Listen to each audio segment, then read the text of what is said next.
The frame rusted and it broke on the back. Yeah, I'll show you. Well, He was different. He marched to his own drummer. That's the best way I can describe Bill Ottley. He marched to his own drummer.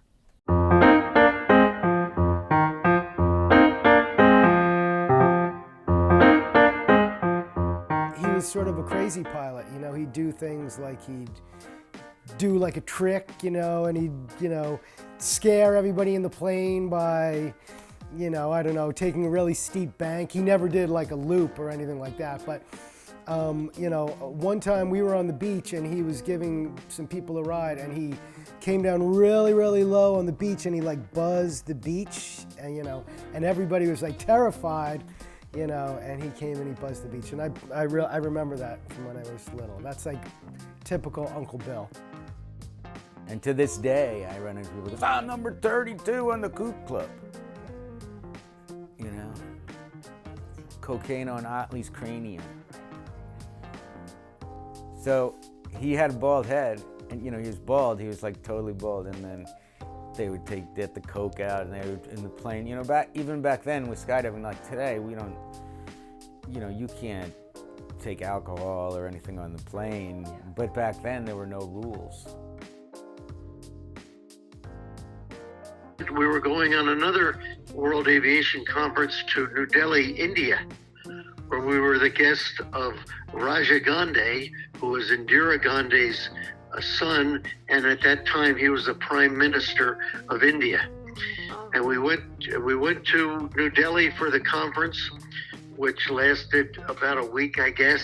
And as a side trip, we left New Delhi and flew to Kathmandu, Nepal, and went all the way up to Everest Base Camp and trekked all through the Himalayan mountains, sometimes with in snow up to our chest, and back down, and we had a wonderful experience of meeting Sir Edmund Hillary and some other great climbing people while we were there. He stayed at our house. We lived in Cliffside Park, New Jersey, and he had friends who were in the Hells Angels and were a member of the Hells Angels in the Bronx. So we went into the Bronx, which was a really rough neighborhood, and there was a Hells Angels club, motorcycle gang club there, and he went in with his friends. We all went in, and I was like a little, you know. Anyway, and we took pictures of him in his Santa Claus suit on the motorcycles. Oh, I mean, it was the most anticipated. After you got your first 2 or 3, once you were privileged to get on his list, and after you got your first 2 or 3, it became absolutely the highlight of every Christmas, waiting for whose Christmas card to come in. It was always the biggest, and it always got the most prominent spot on your mantelpiece or wherever you put your Christmas cards. Yeah, that was huge, and yeah, it just always would put a huge smile on your face. And your first thought was, where did he come up with this idea? This is where he was bungee jumping, and Jim and I were both invited to that event, and we were participants in it.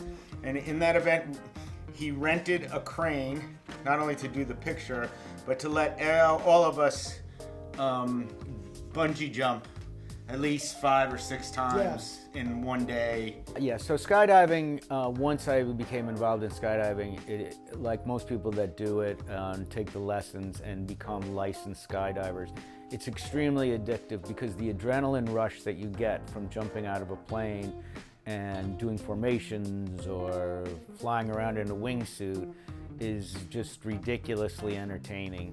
I really didn't do anything with it until Bill passed away in 2007.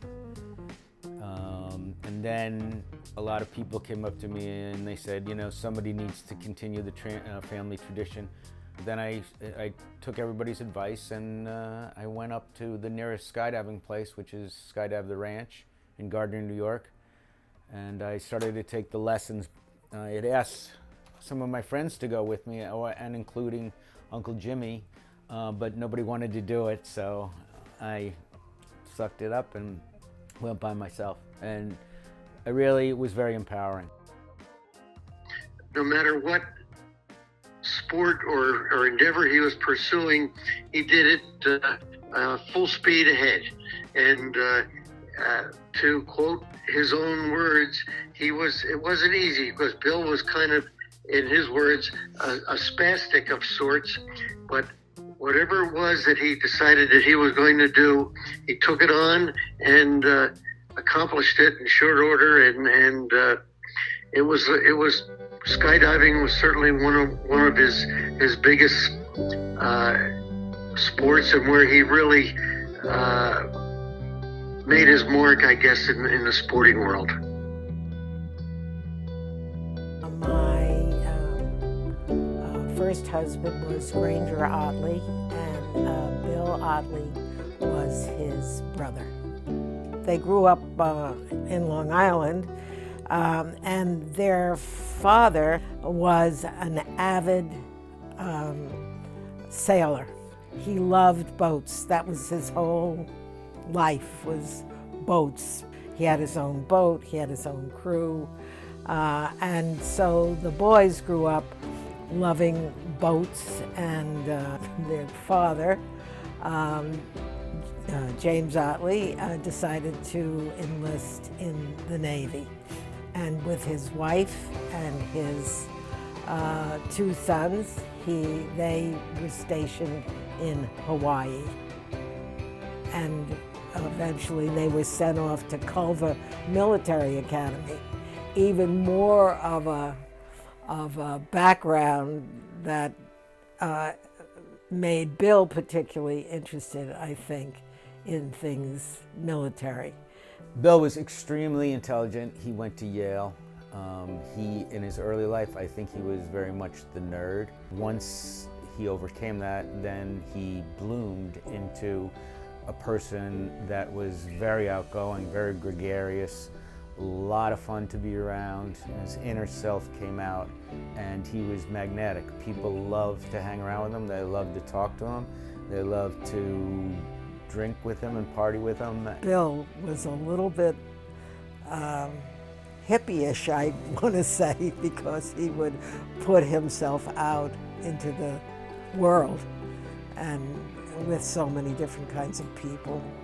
Bill was very much ageless. He might have been in his 60s, and he would have friends that were 18, 17, whatever, didn't make any difference. And everywhere in between. Until they, grew up and got married and, whatever. They eventually moved on. I think there's a lot of people out there that would like to think that they were Bill Ottley's best friend.